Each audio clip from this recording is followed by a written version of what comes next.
Next, we will 3-column cash book. Now, 3-column cash book, when the check are received from debtors, they are paid into bank. The bank collects the check and credit the amount in the bank. Similarly, businessman makes some payments through checks. In this case, businessman will maintain 3-column cash books. This type of cash book contains 3 columns on both sides. We will say 3 column cash book in 3-column cash book. That is discount, cash, bank. Cash, discount, bank, two sides. അങ്ങനെ മൂന്നെണ്ണം കൂടി ഒരുമിച്ച് വരുന്നതാണ് നമ്മൾ എന്തെന്ന് പറയുന്നത് 3-column cash book എന്ന് പറയുന്നത്. അപ്പോൾ നമ്മൾ ഡെപ്റ്റേഴ്സിൻ്റെ അടുത്ത് ചെക്ക് വാങ്ങുമ്പോൾ ചിലപ്പോൾ നമ്മൾ ഡിസ്കൗണ്ട് കൊടുക്കുമ്പോൾ ചെക്ക് ആയതുകൊണ്ട് തന്നെ ബാങ്കിലും ചെയ്യേണ്ടി വരും, അതേപോലെ തന്നെ ക്യാഷും ചെയ്യേണ്ടി വരും. ഡിസ്കൗണ്ട് കൊടുക്കുകയാണെങ്കിൽ ഡിസ്കൗണ്ടിലും എൻ്റർ ചെയ്യേണ്ടി വരും. അങ്ങനെ എല്ലാം കൂടി ഒരുമിച്ച് വരുന്നതിനാണ് നമ്മൾ എന്ത് ചെയ്യുന്നത്, ഈ 3-column cash book ഉണ്ടാക്കുന്നത്. ബിസിനസ്മാൻമാരാണ് മെയിനായിട്ട് എന്തുണ്ടാക്കുക, 3-column cash book മെയിൻറ്റെയിൻ ചെയ്യുക. ഈ ക്യാഷ് ബുക്കിൽ 3 കോളംസാണ് ഉണ്ടാവുക, ക്യാഷ്, ബാങ്ക്, ഡിസ്കൗണ്ട്. 3 കോളമാണ് ഉണ്ടാവുക. Thus cash book contains bank column in addition to cash and discount is called 3-column cash book. അതായത് ക്യാഷും ബാങ്കും അതേപോലെ ഡിസ്കൗണ്ടും കൂടെ വരുന്നതിനാണ് നമ്മൾ 3-column cash book എന്ന് വരിക. അതിൻ്റെ ഒരു ഫോർമാറ്റാണ് ഇവിടെ തന്നത്. നമുക്ക് ഫോർമാറ്റിൽ എന്തൊക്കെയാണെന്ന് date, receipt, L/F, discount allowed, cash, bank. Debit സൈഡിൽ ഡിസ്കൗണ്ട് അലൗഡ് വരും. കാരണം എന്താണ്, നമ്മൾ എന്താ ചെയ്യുക, നമ്മൾ അലൗ ചെയ്യുന്ന ഡിസ്കൗണ്ടാണ്, അപ്പോൾ അത് എക്സ്പെൻസാണ്, നമ്മൾ എക്സ്പെൻസസിനൊക്കെ ഡെബിറ്റാണ് ചെയ്യുക. പിന്നെ ഡേറ്റ്, പേയ്മെൻറ്റ്സ്, പിന്നെ എന്താണ് L/F, discount received, cash, bank. Discount received income ആണ്, അതുകൊണ്ട് നമ്മൾ അതിനെന്ത് ചെയ്യും, ക്രെഡിറ്റ് ചെയ്യും. നമ്മൾ നോമിനൽ അക്കൗണ്ട് റൂൾ വെച്ചിട്ട്, അതുകൊണ്ട് അത് ഏത് സൈഡിൽ വരും, ക്രെഡിറ്റ് സൈഡിൽ വരും. അപ്പോൾ ഇതാണ് ഇതിൻ്റെ ഒരു format. Some firms maintain 2-column cash book and a separate bank column in ledger. Sometimes the bank is prepared without discount column. This type of known as 2-column or double column. നമുക്കറിയാം ഇതിൽ എന്താണ്, ചില ഫേമിൽ എന്താ discount ഒന്നെങ്കിൽ ഡിസ്കൗണ്ടോ അല്ലെങ്കിൽ ബാങ്കോ ഏതെങ്കിലും ഒന്നേ ക്യാഷിനെ കൂടെ വരുള്ളൂ. അപ്പോൾ അതെന്താണ് 2-column അല്ലെങ്കിൽ ഡബിൾ കോളം ആണ്. സാധാരണ ഫേംസും ബിസിനസ്മാനും ഒക്കെ എന്താണ് മെയിൻറ്റെയിൻ ചെയ്യൽ 3-column cash book ആണ്. അപ്പോൾ 3-column cash book വെച്ച് നമുക്ക് പ്രോബ്ലംസ് ഒക്കെ ഡീറ്റെയിൽ ആയിട്ട് ഇനി നോക്കാം കേട്ടോ. നമ്മളിവിടെ 3-column cash ബുക്കിൻ്റെ ഒരു ക്വസ്റ്റ്യൻ ആണ് നോക്കുന്നത്. അപ്പോൾ ഇവിടെ എന്തൊക്കെയാണ് തന്നത് നോക്ക്. Cash in hand ₹4,000, cash at bank ₹10,000. 5th എന്താ തന്നത്, goods sold for cash ₹2,500. 10th എന്താണ്, received a cheque from Tilak ₹2,000 on account of sales done. Discount allowed to him എത്രയാണ്, ₹50. 11th the above cheque send for collection. 15th cash paid to Sundar ₹5,000. Discount received ₹100. 20th cash paid in to bank ₹2,000. 21th draw a cheque for ₹1,000 for personal use. 23rd എന്താണ്, paid salaries by cheque ₹1,000. 24th cash withdraw for office use ₹1,200. 26th sold goods on credit ₹25,000 to Shankar. 27th cheque received from Shankar 25,000 and send for collection. 30th എന്താണ്, Shankar's cheque dishonoured. അപ്പം ഇത്രയാണ് നമുക്ക് തന്ന informations, transactions. അപ്പോൾ ഇത് വെച്ചിട്ട് നമ്മൾ ക്യാഷ് ബുക്ക് വരയ്ക്കണം. അപ്പോൾ നമുക്ക് ഈ ക്വസ്റ്റ്യൻ കാണുമ്പോൾ തന്നെ എന്താണ്, 2-column ആണോ 3-column ആണോ നമ്മൾ ഐഡൻറ്റിഫൈ ചെയ്യണം. എങ്ങനെ ഐഡൻറ്റിഫൈ ചെയ്യുക, ക്യാഷ് ആണ് ഒന്ന് എന്തായാലും വരിക. പിന്നെ ഫസ്റ്റ് തന്നെ ഉണ്ട് ബാങ്ക്. അപ്പോൾ എന്താണ്, ക്യാഷും ബാങ്കും ഉണ്ടാവും. അപ്പോൾ 2-column ആയി നമുക്ക് മനസ്സിലായി. 3-column ആണെന്നെങ്ങനെ മനസ്സിലാക്കാനോ, ഡിസ്കൗണ്ട് അലൗഡ് ഇവിടെ കൊടുത്തിട്ടുണ്ട്. അപ്പോൾ ഡിസ്കൗണ്ട് അലൗഡും ഡിസ്കൗണ്ട് റിസീവ്ഡും അതേപോലെ തന്നെ ക്യാഷും ബാങ്കും എല്ലാം കൂടെ വന്നു കഴിഞ്ഞാൽ അതെന്താണ്, അത് 3-column ആണ്. കാരണം 3 ഐറ്റം വന്നിട്ടുണ്ട്, ക്യാഷും വന്നിട്ടുണ്ട്, ബാങ്കും വന്നിട്ടുണ്ട്, അതേപോലെ ഡിസ്കൗണ്ടും വന്നിട്ടുണ്ട്. അപ്പോൾ അത് 3 വന്നു കഴിഞ്ഞാൽ അതെന്താണ്, 3-column ആണ്. അപ്പോൾ നമുക്കിവിടെ 3-column cash ബുക്കാണ് വരയ്ക്കാനുള്ളത്. നമുക്കത് എങ്ങനെയാണ് ചെയ്യാമെന്ന് പ്രോബ്ലം വൈസ് നോക്കാം കേട്ടോ, ഡീറ്റെയിൽ ആയിട്ട്.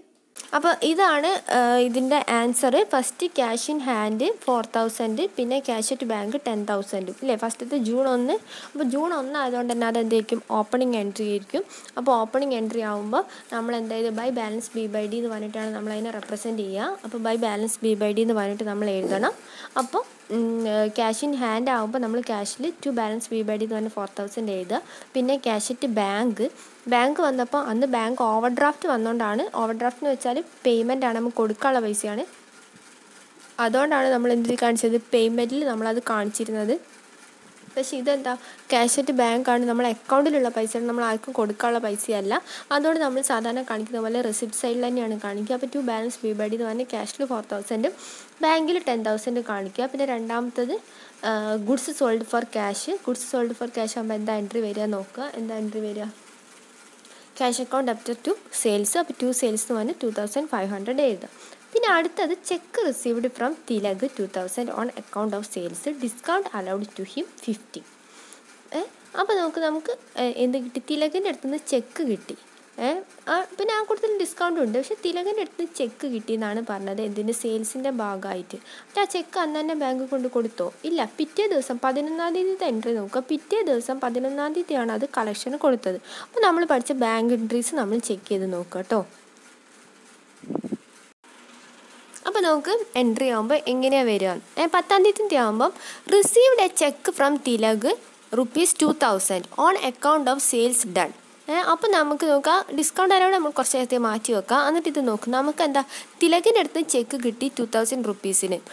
എന്നിട്ട് നമ്മൾ നോക്കുക ബാങ്ക് ട്രാൻസാക്ഷൻസ് പഠിക്കാൻ പറഞ്ഞിരുന്നു. അതിലുണ്ടായിരുന്നു ചെക്ക് നമുക്ക് കസ്റ്റമർ അടുത്തുനിന്ന് ആ ദിവസം കിട്ടിയിട്ട് ആ ദിവസം തന്നെയാണോ ബാങ്കിൽ കൊണ്ടിട്ടത് അല്ലെങ്കിൽ വേറെ ദിവസമാണോ ബാങ്കിൽ കൊണ്ടിട്ടത്, അങ്ങനെ 2 എൻട്രി പോലെ വരും. ഇത് ആ ദിവസം തന്നെയാണോ കൊണ്ടിട്ടത്, 10-ാം തീയതി ആണോ കൊണ്ടിട്ടത് നോക്കുക. അപ്പോൾ 10-ാം തീയതി അല്ല, പിന്നെ അതിൻ്റെ അടിയിലുള്ളത് നോക്കുക. The above cheque send for collection. അപ്പോൾ 11-ാം തീയതിയാണ് ആ ചെക്ക് എന്തിന് കളക്ഷൻ എന്ന് പറയുന്നത് ബാങ്കാണ്. അപ്പോൾ ബാങ്കിൽ കൊണ്ടിട്ടത്. അങ്ങനെ ആകുമ്പോൾ എത്ര എൻട്രികളായിരുന്നു വരിക? അങ്ങനെ ആകുമ്പോൾ 2 എൻട്രികളായിരുന്നു വരിക. അപ്പോൾ അതാണ് ഇവിടെ എഴുതിയത്. അങ്ങനെ ചെക്ക് റിസീവ്ഡ് ഫ്രം ഡെപ്റ്റേഴ്സും അതേ ദിവസം കൊണ്ടിടാതെ സെയിം ഡേ ഡിപ്പോസിറ്റ് ചെയ്യാതെ നിൽക്കുമ്പം എത്ര എൻട്രീസാണ് വരിക? 2 എൻട്രീസാണ് വരിക. ഒന്ന് ചെക്ക് കിട്ടുന്ന ദിവസത്തെ എൻട്രി, അതായത് 10-ാം തീയതിത്തെ എൻട്രി. അതെന്താ? Cash account debtor to debtors. പിന്നെ പിറ്റേ ദിവസം കൊണ്ടിടുമ്പോഴുള്ള എൻട്രി അത് bank account debtor to cash. അങ്ങനെ 2 എൻട്രികളാണ് വന്നിരുന്നത്. അപ്പോൾ ഇവിടെ എന്താ വരിക നോക്കുക. ഇവിടെ എന്താ വരിക? Cash account debtor to debtors വരും ഫസ്റ്റത്തത്. അപ്പോൾ ഇവിടെ ഡെപ്റ്റർ ആരാ? തിലകാണ്. അപ്പോൾ cash account debtor to Tilak ആണ് വരിക. അപ്പോൾ ഇവിടെ നോക്ക്, ഇവിടെ അതിൻ്റെ കൂടുതൽ ഒരു ഡിസ്കൗണ്ട് അലൗഡ് ടു ഹിമും കൂടെ വന്നിട്ടുണ്ട്. അപ്പോൾ ഡിസ്കൗണ്ട് അലൗഡിൻ്റെ എൻട്രി ആകുമ്പോൾ എന്തായിരുന്നു വന്നത് നോക്കുക. എന്താ വരിക? ഡിസ്കൗണ്ട് അലൗഡ് ആകുമ്പോൾ നമ്മൾ ഡെബിറ്റ് ആണോ ക്രെഡിറ്റ് ആണോ ചെയ്തുകൊണ്ടിരുന്നത്? നമ്മൾ ഡെബിറ്റാണ് ചെയ്യുക ഡിസ്കൗണ്ട് അലൗഡിനെ. കാരണം എന്താ? ഡിസ്കൗണ്ട് അലൗഡ് എന്താണ്? എക്സ്പെൻസ് ആണ്. ഡിസ്കൗണ്ട് അലൗഡ് നോമിനൽ അക്കൗണ്ട് ആണ്. നോമിനൽ അക്കൗണ്ട് ആകുമ്പോൾ ഡെബിറ്റ് ഓൾ എക്സ്പെൻസസ് ആണ്. അപ്പോൾ ഡിസ്കൗണ്ട് അലൗഡ് നമ്മൾ ഡെബിറ്റാണ് ചെയ്യുക. അപ്പോൾ എന്താ എങ്ങനെ ഇവിടെ എൻട്രി വരിക? Cash account debtor discount allowed account debtor to Tilak. അങ്ങനെയാണ് ഇവിടെ എൻട്രി വരിക. അപ്പോൾ നമ്മളത് എഴുതുക. എങ്ങനെ എഴുതുക? 10-ാം തീയതി എഴുതുക. അപ്പോൾ നിങ്ങൾക്ക് എൻട്രി ഡൗട്ട് ഉണ്ടെങ്കിൽ നിങ്ങൾ അങ്ങനെ എഴുതി നോക്കണേ. എന്നിട്ട് 10-ാം തീയതി എഴുതുക ടു തിലക് എന്ന് എഴുതുക. ഡിസ്കൗണ്ട് അലൗഡ് എത്രയാണ് അവിടെ? ₹50 എഴുതുക. എന്നിട്ട് നമ്മൾ എവിടെയാണ് ക്യാഷ് എവിടെ എഴുതുക? ക്യാഷാണ് വരിക. കാരണം അതെന്താ എൻട്രി? പെട്ടെന്ന് ചെക്ക് കണ്ടിട്ട് കൊണ്ട് ബാങ്കിൽ എഴുതി വെക്കരുത്. കാരണം ചെക്ക് റിസീവ് ചെയ്ത് അത് ആ ദിവസം കളക്ഷന് പോയിട്ടില്ല, പിറ്റേ ദിവസമാണ് കളക്ഷന് പോയത്. അപ്പോൾ നമ്മൾ ആദ്യം എൻട്രി എഴുതി നോക്കണം. അപ്പോൾ 2,000 എഴുതുക. നമ്മൾ ക്യാഷിൽ തന്നെയാണ് 2,000 എഴുതുക. പിന്നെ 11-ാം തീയതിത്തെ the above cheque send for collection. അവിടെ എന്താ വന്നത്? അവിടെ bank account debtor to cash. അപ്പോൾ ബാങ്കും ക്യാഷും ഒരുമിച്ച് വരുന്ന എൻട്രീസ് നമ്മൾ എന്താ പറയുക? കോൺട്രാ എൻട്രീസ് എന്നാണ് ബാങ്കും ക്യാഷും ഒരുമിച്ച് വരുന്ന എൻട്രീസിനെ നമ്മൾ പറയാം. അപ്പോൾ ഇവിടെ എന്താ വന്നത്? ക്യാഷും ബാങ്കും വന്നിട്ടുണ്ട് അല്ലേ? അപ്പോൾ ഇതെന്താ എൻട്രിയാണ്? കോൺട്രാ എൻട്രിയാണ്. അപ്പോൾ ഇതിന് എന്തുകൊണ്ടാണ് നമ്മൾ റെപ്രസെൻറ്റ് ചെയ്യുക? സി എന്ന് പറഞ്ഞ ലെറ്റർ കൊണ്ടാണ് നമ്മളിതിനെ റെപ്രസെൻറ്റ് ചെയ്യുക. അപ്പോൾ നമ്മൾ എങ്ങനെ എഴുതും? 11-ാം തീയതിത്തെ ടു ക്യാഷ് എന്ന് പറഞ്ഞിട്ട് 11-ാം തീയതി നമ്മൾ എഴുതും. ഏതിലെഴുതും? ബാങ്കിലാണ് എമൗണ്ട് എഴുതുക. പിന്നെ ബൈ ബാങ്ക് എന്ന് പറഞ്ഞിട്ട് നമ്മൾ ക്യാഷിന് എമൗണ്ട് എഴുതും. L/Fൽ നമ്മൾ CC എന്ന് റെപ്രസെൻറ്റ് ചെയ്യുകയും ചെയ്യും. അപ്പോൾ 11-ാം തീയതി 2 സൈഡിലും എഴുതുക. ടു ക്യാഷ് എന്ന് പറഞ്ഞിട്ട് L/Fൽ C എന്ന് എഴുതിയിട്ട് ബാങ്കിലാണ് 2,000 എഴുതേണ്ടത്. പിന്നെ ഇപ്പുറത്തെ സൈഡിൽ അതേപോലെ ബൈ ബാങ്ക് എന്ന് പറഞ്ഞിട്ട് C എന്ന് പറഞ്ഞിട്ട് 2,000 എഴുതുക. അപ്പോൾ 2 സൈഡിലും അങ്ങനെ എഴുതുക കേട്ടോ. പിന്നെ നോക്ക് 15-ാം തീയതിയിലാവുമ്പം cash paid to Sundar 5,000 discount received 100 ആണ്. അങ്ങനെ 2 എണ്ണമാണ് ഉള്ളത്. അപ്പം എന്താ എഴുതുക? 15 എന്ന് ഡേറ്റ് ഇടാൻ ബൈ സുന്ദർ എന്ന് പറഞ്ഞിട്ട് എഴുതുക. ഡിസ്കൗണ്ട് റിസീവ്ഡിൽ 100ഉം ക്യാഷിൽ എത്ര എഴുതുക? 5,000 എഴുതുക. അപ്പോൾ എൻട്രി നിങ്ങൾക്ക് അറിയില്ല, നിങ്ങൾ എഴുതി നോക്കുക. എങ്ങനെ എൻട്രി വരിക നിങ്ങൾ എഴുതി നോക്കുക കേട്ടോ. അതനുസരിച്ചിട്ട് നിങ്ങൾ എഴുതുക. എങ്ങനെ എൻട്രി വരിക നിങ്ങൾ എഴുതി നോക്കിയിട്ട് അതനുസരിച്ച് നിങ്ങൾ എഴുതിയാൽ മതി. പിന്നെ അപ്പോൾ എങ്ങനെ എൻട്രി വരിക നിങ്ങൾക്ക് ഡൗട്ട് ഉണ്ടെങ്കിൽ നിങ്ങൾ എഴുതി നോക്കണേ, അതനുസരിച്ച് നിങ്ങൾ എഴുതുക. പിന്നെ 20-ാം തീയതി ആകുമ്പോൾ cash paid in to bank. അപ്പോൾ എന്താ അവിടെ ക്യാഷും ബാങ്കും വന്ന് ക്യാഷ് പെയ്ഡ് ഇൻ ടു ബാങ്കാണ് വന്നത് 20-ാം തീയതിത്തെ. അപ്പോൾ bank account debtor to cash, ബാങ്കിൽ കൊണ്ട് പൈസ ഇടുകയാണ് ചെയ്തത്. അപ്പോൾ ക്യാഷും ബാങ്കും വരുമ്പോൾ അത് കോൺട്രയാണ്. അപ്പോൾ നേരത്തെ എഴുതി അതേപോലെ ടു ക്യാഷ് എന്ന് പറഞ്ഞിട്ട് സി എന്ന് പറഞ്ഞിട്ട് എഴുതുക. മറ്റേ സൈഡിൽ അതേപോലെ ബൈ ക്യാഷ് എന്ന് പറഞ്ഞിട്ട് അതേ എമൗണ്ട് തന്നെ രണ്ട് സൈഡിലും നമ്മൾ സി എന്ന് പറഞ്ഞിട്ട് എഴുതി കാണിക്കണം. പിന്നെ 21 draw a cheque for RS 1000 for personal use. Personal use ആകുമ്പം എന്തെങ്കിലും എൻട്രി വരിക നോക്കുക. എന്താ ഡ്രോയിങ്സ് ആണ്. അപ്പോൾ ഡ്രോയിങ്സ് അക്കൗണ്ട് ഡെപ്റ്റർ എന്താ വരിക, ഡ്രോയിങ്സ് അക്കൗണ്ട് ഡെപ്റ്റർ ടു ബാങ്കാണ് വരിക. അപ്പോൾ 21 ബൈ ഡ്രോയിങ്സ് എന്ന് പറഞ്ഞിട്ട് ബാങ്കിൽ 1000 കാണിക്കുക. പിന്നെ 23 എന്താ വരിക, പെയ്ഡ് സാലറി ബൈ ചെക്ക്. അപ്പോൾ സാധാരണ പേയ്മെൻറ്റ് ഒക്കെ നമ്മൾ പറഞ്ഞ് ക്രെഡിറ്റ് സൈഡിലാണ് എഴുതുക എന്ന് പറഞ്ഞു. അപ്പോൾ അവിടെ എന്താ വരിക, salary account debtor to cheque ആയതുകൊണ്ട് ബാങ്ക് വരും. അപ്പോൾ സാലറീസ് എന്ന് പറഞ്ഞിട്ട് നേരത്തെ എഴുതി അതേപോലെ 1000 എഴുതുക. പിന്നെ cash withdraw for office use ആകുമ്പോൾ ഡ്രോയിങ്സ് വരില്ല, പേഴ്സണൽ യൂസ് ആകുമ്പോൾ മാത്രമാണ് ഡ്രോയിങ്സ് വരിക, നിങ്ങൾ നോക്കണം. ഓഫീസ് യൂസ് ആകുമ്പോൾ എന്താ വരിക, cash withdraw for office use ആകുമ്പോൾ ബാങ്ക് അക്കൗണ്ടിൽ നിന്ന് നമ്മൾ ക്യാഷ് വിഡ്രോ ചെയ്ത് അപ്പോൾ നമ്മുടെ കയ്യിലാണ് ക്യാഷ് വന്നത്. അപ്പോൾ എന്താ എൻട്രി വരിക, ക്യാഷ് അക്കൗണ്ട് ഡെപ്റ്റർ ടു ബാങ്കാണ് വരിക. പേഴ്സണൽ യൂസ് ആകുമ്പോഴാണ് ഡ്രോയിങ്സ് വരിക, ക്യാഷിന് പകരം ഡ്രോയിങ്സ് വരും. അല്ലെങ്കിൽ എന്താ ക്യാഷ് അക്കൗണ്ട് ഡെപ്റ്റർ ടു ബാങ്കാണ് വരിക ഓഫീസ് യൂസ് ആകുമ്പോൾ. അപ്പോൾ കോൺട്രാ എൻട്രി ആണ് നേരത്തെ എഴുതിയ പോലെ. അതേപോലെ രണ്ട് സൈഡിലും നമ്മൾ എന്തായിരിക്കണം, ആ എൻട്രി എഴുതണം. സി എന്ന് പറഞ്ഞിട്ട് കാണിക്കുകയും വേണം. പിന്നെ അടുത്ത sold goods on credit for 2500 to Shankar കേട്ടോ, 26. അപ്പോൾ നിങ്ങൾ ശ്രദ്ധിച്ച് നോക്കുക. 26-ാം തീയതിത്തെ entry sold goods on credit. കണ്ടോ, ഇങ്ങനെ ഡൗട്ട് വരുന്ന എൻട്രീസ് ക്വസ്റ്റ്യനിൽ തരും. അപ്പോൾ നിങ്ങൾ നോക്കുക, ഇതിൽ ക്യാഷിനെ കുറിച്ച് പറയുന്നുണ്ട്, ഓൺ ക്രെഡിറ്റ് എന്നാണ് പറഞ്ഞത്. സോൾഡ് ഗുഡ്സ് ഓൺ ക്രെഡിറ്റ് എന്ന് എടുത്ത് പറഞ്ഞ് ക്രെഡിറ്റ് ആണ്. പിന്നെ പേര് വന്ന് ക്യാഷിനെ കുറിച്ച് ഇവിടെ പറഞ്ഞിട്ടില്ല. അപ്പോൾ ഇത് ക്യാഷ് എൻട്രി ആണോ അല്ലയോ എന്ന് നിങ്ങൾ നോക്കുക. നിങ്ങൾ ഫസ്റ്റ് പഠിച്ചിരുന്നു ക്യാഷ് എൻട്രി ഐഡൻറ്റിഫൈ ചെയ്യാൻ വേണ്ടിയിട്ട്. അപ്പോൾ ഇത് ക്യാഷ് എൻട്രി ആണോ അല്ലയോ എന്ന് ഫസ്റ്റ് ചെക്ക് ചെയ്യുക. അപ്പോൾ ഇത് ക്യാഷ് എൻട്രി അല്ല. ക്യാഷ് എൻട്രി അല്ലാത്ത കാര്യങ്ങൾ നമുക്ക് ക്യാഷ് ബുക്കിൽ എഴുതേണ്ട കാര്യമുണ്ടോ? ഇല്ല. അപ്പോൾ നമ്മളിത് എന്തിൽ എഴുതേണ്ട, ഈ ക്യാഷ് ബുക്കിൽ ഈ എൻട്രി എഴുതേണ്ട ആവശ്യമില്ല.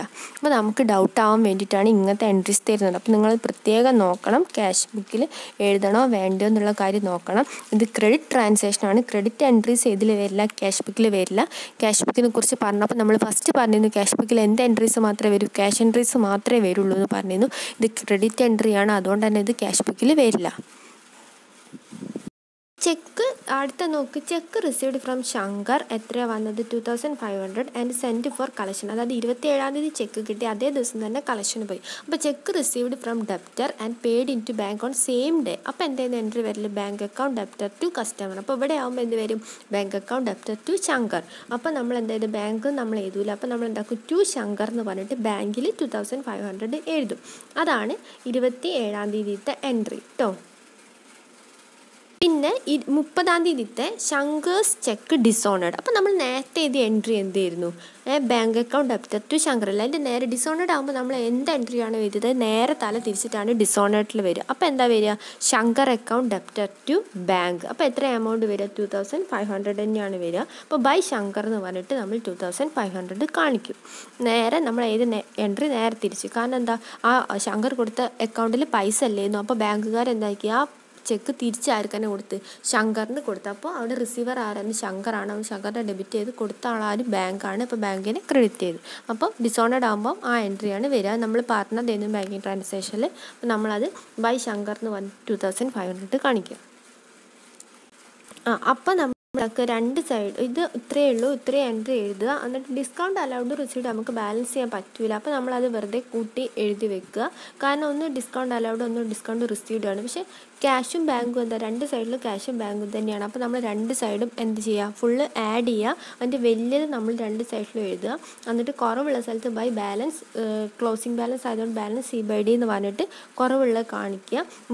ഈ മാസം ജൂണാണ്. അപ്പോൾ 30-ാം തീയതി ഡേറ്റ് ഇട്ടിട്ട് വേണം കാണിക്കാൻ വേണ്ടിയിട്ട്. എന്നിട്ട് എന്താക്കുക, ലൈൻ വരയ്ക്കുക. അത് കഴിഞ്ഞിട്ട് ഇപ്പുറത്തെ മാസം ജൂൺ കഴിഞ്ഞാൽ ജൂലൈ ആണ്. അപ്പോൾ ജൂലൈ 1 ക്യാരി ഫോർവേഡ് ചെയ്യുന്ന പോലെ ഇപ്പുറത്തെ സൈഡിലേക്ക് നേരെ ഓപ്പോസിറ്റ് സൈഡ് എവിടെയാണോ ക്ലോസ് ചെയ്തതിന് നേരെ ഓപ്പോസിറ്റ് സൈഡിൽ ജൂലൈ 1 ഇട്ടിട്ട് ടു ബാലൻസ് B/D എന്ന് പറഞ്ഞിട്ട് കാണിക്കുക. എത്ര എമൗണ്ട്, അതേ എമൗണ്ട് തന്നെ എടുത്ത് കാണിക്കുക. എന്നിട്ട് അത് ക്ലോസ് ചെയ്യുക.